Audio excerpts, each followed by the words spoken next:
भूत होते हैं या नहीं, इस पे बहस तो बहुत होती है, पर सच झूठ का फैसला अब मैं आप पर छोड़ती हूँ। तो स्वागत है आपका घोस्ट स्टोरीज इन हिंदी में, जहाँ मैं हूँ आपकी होस्ट विदिशा। और अब से हर महीने के 13 और 28 को आप मुझे सुन पाएंगे एक्सक्लूसिवली ऑन स्पॉटिफाई। कहानी के पिछले भाग में आपने सुना था कि इशिका अपने पेरेंट्स से दूर उसके मनपसंद कॉलेज में एडमिशन लेती है, पर इस कॉलेज के हॉस्टल कैंपस में काफ़ी रैगिंग होता है, ये सुना था उसने। फिर भी अपने रूममेट अमृत के साथ वो अच्छे से दिन बिताने लगी। उसके सीनियर समायरा और उसके दोस्त सभी पहले परेशान करते तो थे, पर बाद में अच्छे से बर्ताव करने लगे थे। दूसरी तरफ पूनम इशिका के फ्लोर में रहती थी और वो भी अब इशिका की दोस्त जैसी बन गई थी। पर एक रात समायरा और उसके दोस्त अपने असली रूप में आ गए। अब आगे ये आप लोग रैगिंग को गेम का नाम क्यों दे रहे हैं? आपको क्या लगता है हम लोग इतने ही नासमझ हैं? इशिका अपने बुलंद आवाज में बोली। इतना सुनते ही समायरा और उसके सभी साथी हंसने लगे। समायरा इशारों से बाकियों को हंसी रोकने के लिए कहकर खुद जवाब में बोली, देखो बहना, तुम ना समझ हो या समझदार, उससे हमें कुछ भी लेना देना नहीं है। बस इतना जान लो कि यहाँ जो कुछ भी होता है वो मेरी मर्ज़ी से होता है। ये ट्रूथ या डेयर वाले गेम को भी हमने इसी चक्कर में बदल दिया। इस कॉलेज में कई सालों से ट्रूथ एंड डेयर गेम से सीनियर्स अपना चैलेंज देते थे, पर जब से मैंने एंट्री ली है, मैंने ट्रूथ का नामो निशान मिटा दिया और बस डेयर को रख दिया है। एक बार किसी ने यह डेयर कंप्लीट कर दिया तो उसको अगले 3 साल किसी भी तरीके की कोई मुश्किल का सामना नहीं करना होगा। पर अगर हार गए तो हमारी खिदमत में हमेशा जीनी बनकर रहना होगा, अलादीन के चिराग वाला जीनी। इशिका कुछ कहती, इससे पहले ही दरवाजे पे उसे पूनम दिखी। समायरा दरवाजे पर खड़ी पूनम को देखकर बोली, चल, एक और साथी मिल गई तुम दोनों को। अमृत, इशिका और तेरा नाम क्या है रे? पूनम आंखें झुकाकर खड़ी थी। इशिका की तरफ देखते हुए उसने कहा, मैं पूनम हूँ, आज रात के लिए इनके रूम में रहने आई थी। पर आप लोग कौन सी बात कर रहे हो? ये सुनकर समायरा की दोस्तों ने एक एक करके उसे सब कुछ बताया और आखिर में समायरा बोली, अभी रात के 12 बजते ही तुम तीनों वहाँ जाओगे और उसके बाद उस स्टोर रूम के बाहर से ताला लगा दिया जाएगा। ज़्यादा कुछ नहीं करना है, बस वहाँ तुम तीनों को कुछ वक्त तक रहना है, करीब 2 से 3 घंटे। और उसके बाद हम लोग वापस वहाँ जाकर वहाँ का लॉक खोल देंगे। इतना ही साबित करना है कि भूत प्रेत सब बकवास है। अगर अंदर जिगड़ा हो तो कोई भी डेयर लेकर उस वहम को हमेशा के लिए मिटाया जा सकता है। 1 घंटा अभी भी है, तीनों रेस्ट कर लो।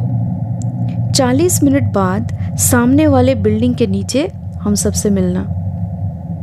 अपनी बातें ख़त्म करके समायरा अपने दोस्तों के साथ रूम से बाहर चली गई। इशिका और अमृत काफ़ी देर कुछ बिना बोले बस अंदर ही अंदर डर रहे थे।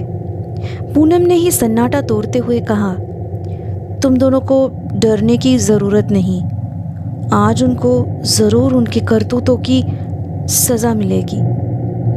बहुत सालों से यही सब होता आ रहा इस हॉस्टल में, पर अब बस हुआ। आज ही उनका आखिरी दिन होगा। आगे से किसी के साथ भी रैगिंग करने की जुर्रत नहीं करेंगे ये लोग। पूनम की बातें अमृत और इशिका के समझ से बाहर थी, क्योंकि समायरा के खिलाफ इस कॉलेज में स्टूडेंट्स तो दूर, प्रिंसिपल या वार्डन भी कुछ नहीं कहते थे। फिर पूनम कैसे कुछ कर पाएगी?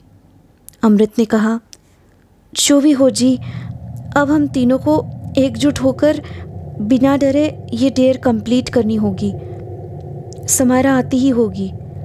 चल इशू, कुछ चीज़ें इकट्ठा कर लेते हैं। कुछ ज़रूरी सामान साथ में लेकर वो तीनों अपने रूम से निकल पड़े। अगले बिल्डिंग के सामने पहुंचने पर उन्हें दिखा कि वहां पहले से ही समारा और उसके साथी खड़े थे। उनके चेहरे पे अलग ही खुशी थी जीत की, जैसे आज एक और बार कुछ लड़कियों पे अपना हुकूमत साबित कर पा रहे हैं वो लोग। फर्स्ट फ्लोर के आखिर में पहुंचकर समारा अदिति को इशारे से एक रूम की तरफ दिखाते हुए बोली, जा खोल दे दरवाज़ा। और तुम तीनों को जानकर बहुत खुशी होगी कि इस बिल्डिंग में तुम तीनों को डिस्टर्ब करने के लिए कोई नहीं है। और अब लॉक लगाने के बाद हम सब भी करीब 3 बजे के आसपास ही वापस आएंगे, तो जाओ मज़े करो अंदर। गर्ल्स नाइट आउट वाली फील आ रही है। MTV पे एक शो आया करता था ना, हॉन्टेड सीरीज़ थी। वाह, मैं भी शो ऑर्गेनाइज़र बन सकती हूँ मतलब, है ना दोस्तों। समारे की बातों से सहमत होते हुए अदिति ने लॉक खोल दिया और एक एक करके पूनम, इशिका और अमृत उस रूम में दाखिल हुए। उनके रूम के अंदर जाते ही पीछे से दरवाज़ा बंद होने की आवाज़ आई। इशिका पीछे मुड़कर देखी तो उसे लॉक लगाने की आवाज़ आई। कुछ ही पल में कदमों की कुछ आहटें भी सुनाई दी और उसके बाद उस जगह पे एक अजीब सा सन्नाटा छा गया। अमृत धीरे धीरे अपनी नजरें चारों ओर घुमाई और डरी हुई आवाज में बोली, यहाँ इतनी सी बल्ब की रोशनी है, वो भी लग नहीं रहा कि ज़्यादा देर तक चलेगी। एक बल्ब भी लेकर आना था क्या ईशु? इशिका कुछ बिना बोले उस स्टोर रूम को अच्छे से देखने लगी। ज़्यादा सामान नहीं थी वहाँ पे। कुछ पुराने फर्नीचर्स, किताबें, कैनवस, पेंटिंग्स और मूर्तियाँ थी जिन पे बहुत सारा धूल जमा हुआ था। मकड़ियों के जाले इतने थे कि आगे बढ़ना भी मुश्किल सा लग रहा था। शायद यहाँ अब काफ़ी सालों से कोई भी नहीं आया है। इतनी बुरी हालत हो चुकी है इस जगह की। यहाँ डर कम घुटन ज़्यादा महसूस हो रही है। समारा पता नहीं क्यों इस जगह को हॉन्टेड कहा जाता है ऐसा बोली। सच में हॉन्टेड नहीं लग रही है, पता नहीं क्या ही। इशिका को बीच में रोकते हुए ही पूनम ने कहा, पर ये सच है। कहा जाता है कि यहाँ एक लड़की की रूह का वास है। रात के करीब 1 बजे के आसपास यहाँ से बहुत भयानक चीखें सुनाई देती है। यहाँ का सिक्योरिटी गार्ड भी एक रात आवाज़ें सुनकर इस रूम के अंदर आया, पर अगले दिन सुबह उसकी लाश मिली इसी रूम के अंदर। 2 साल पहले भी 2 और लड़कियाँ रात गुजारने का चैलेंज करके यहाँ ठहरने का प्लान करके आई थी, पर आखिरी पल में बस एक लड़की ही यहाँ रुकने को तैयार हुई और पता नहीं उसके साथ क्या हुआ। जो भी हो, इस स्टोर रूम के बारे में जितने भी र्यूमर्स सुने हैं उनमें कहीं ना कहीं सच्चाई तो होगी ही। इशिका जवाब में क्या कहेगी ये समझ नहीं पा रही थी। उसे कोई यकीन नहीं हो रहा था कि ऐसी रूह, आत्मा, भूत प्रेत की कहानियों का वास्तव में कोई अस्तित्व है। अमृत भी शांत खड़ी है देखकर इशिका को लगा कि अमृत वैसे ही हमेशा डरी हुई रहती है, तो उसे अगर पूनम की बातों पे ज़रा भी यकीन हो गया तो उसको पैनिक अटैक आने के चांसेस हैं। इशिका अमृत की रूममेट होते हुए काफ़ी बार ये सब सामना कर चुकी थी, इसलिए आज इशिका ऐसे माहौल में अमृत को संभालने के लिए किसी भी हद तक जाने के लिए मन ही मन सोची और अमृत की तरफ देखते हुए बोली, कुछ नहीं होता यार, ये सब सुनी सुनाई बातें हैं। बस बार बार फैलते हुए यही अफवाहों को सच मानने लगते हैं लोग। तो खामोखा। इशिका का इतना कहना हुआ और अचानक उस रूम की जो बल्ब लगाई हुई थी वो धीमी होती रही और जलते बुझते हुए 2-3 मिनट के अंदर अंदर वो बिल्कुल ही बुझ गई। इशिका ने पूनम को आवाज़ लगाई कि वो उसके पास रखा हुआ टॉर्च निकाले, पर पूनम का कोई भी जवाब नहीं आ रहा था। पूनम, पूनम, जल्दी से टॉर्च जलाओ यार। अमृत को अंधेरे से बहुत ज़्यादा डर लगता है। क्या हुआ? तुम कुछ बोल क्यों नहीं रही यार? पूनम, कम से कम जवाब तो दो। चुप क्यों हो? इशिका अंधेरे में अमृत का हाथ पकड़ने के लिए अंदाजे से अपना हाथ आगे की, पर उसके सामने कोई भी नहीं मिली, जबकि इशिका उसके सामने खड़े हुए ही कुछ पल पहले बात कर रही थी। अमृत, तू ठीक है ना? मैं तेरे सामने ही खड़ी हूँ, तू बिल्कुल मत डरना। मैं समायरा को आवाज़ लगाती हूँ, वो लोग आसपास ही होंगे, अभी आ जाएंगे, तू मत डरना। अमृत को हिम्मत देने की आवाज़ में बोलकर इशिका पीछे मुड़ती है और समायरा का नाम लेकर उसे पुकारने के लिए जैसे ही वो सोची, उसके कान में किसी ने जैसे फुसफुसा कर कहा, बिल्कुल आवाज़ मत करना, यहाँ बस मैं रहती हूँ और मेरी ही आवाज़ यहाँ गूंजती रहती है। किसी और ने ये गलती की तो उसे मैं मौत की सज़ा देती हूँ, समझी? इतना सुनते ही इशिका डर के मारे कांपने लगी। पहली बार अपनी ज़िंदगी में आज उसे इतना डर महसूस हुआ। उसके माथे से पसीने छूटने लगे। इशिका आगे बढ़ना तो चाहती थी, पर उसके पैर जैसे बर्फ के जैसे जम गए थे।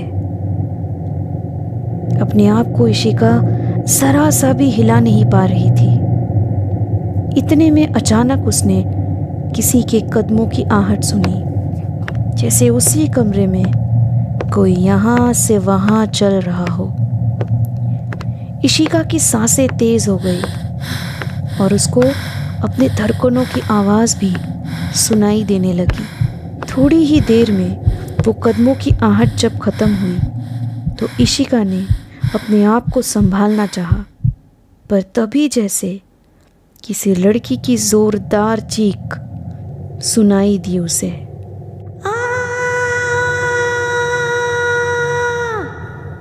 और ऐसा सुनते हुए इशिका अपने होश खोने लगी। शायद वो बेहोश होने ही वाली थी कि तभी अचानक उसके सामने कुछ परछाई आकर खड़ी हो गई। अगले ही पल उस कमरे की रोशनी वापस आ गई। इशिका ने देखा कि उसके सामने समायरा, अदिति, पूनम और बाकी समायरा के दोस्त खड़े हैं। जब कुछ देर में इशिका थोड़ा बेटर फील की तो उसने पूनम को गले लगा लिया और कहा, तुम बिल्कुल सही बोल रही थी, यहाँ पे आत्मा है।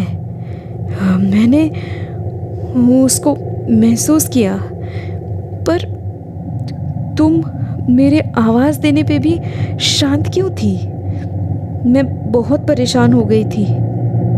पूनम ने इशिका के कान पे कहा, क्योंकि मैं तो तब भूतनी का रोल निभा रही थी। मैं आवाज़ देती तो तुम डरती कैसे?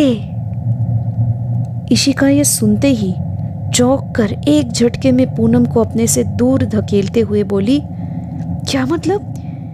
ये सब एक ड्रामा था? तुम मुझे और अमृत को डराने की कोशिश कर रही थी? तुमको जरा भी शर्म नहीं आई? ऐसा क्यों किया तुमने? पूनम मुस्कुराते हुए बोली, सैम ने कहा था, मैं उसको मना कैसे कर सकती थी? आफ्टर ऑल वो मेरी दीदी है। बस यही नहीं, जितनी भी कहानी बताई है ना तुम दोनों को, वो भी स्क्रिप्ट में लिखा हुआ था।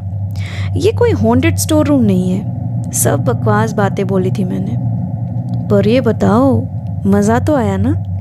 इशिका गुस्से में पूनम की तरफ तो कभी बाकियों की तरफ देख रही थी कि तभी अचानक फिर से लाइट धीमी सी हो गई और उस धीमी रोशनी में थोड़ी दूरी पे उन सबको अमृत खड़ी हुई दिखी।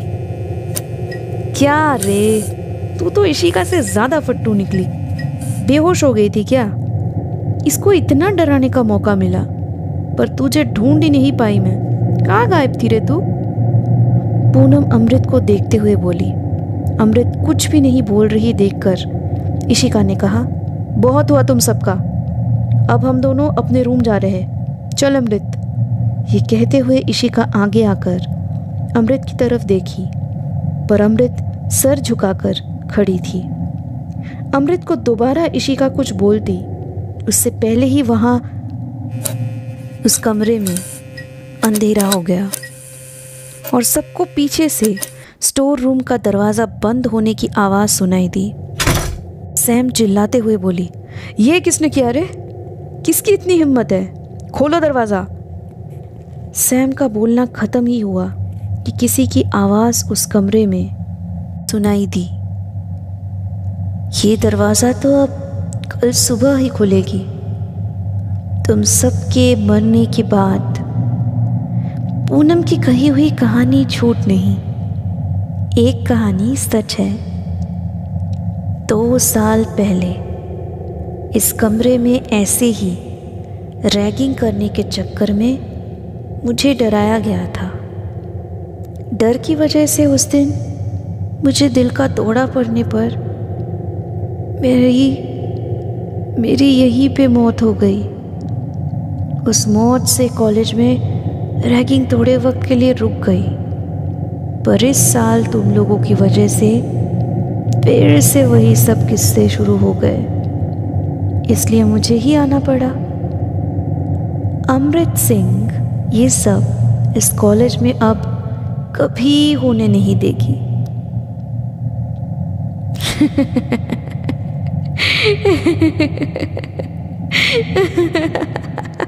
ये थी आज की पैरानॉर्मल कहानी।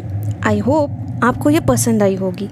आज ही घोस्ट स्टोरीज इन हिंदी को स्पॉटिफाई पे फॉलो करें, जहां मैं आपके लिए लाऊंगी ऐसी कहानियां जो आपके डर के परिभाषा को बदल के रख देगी।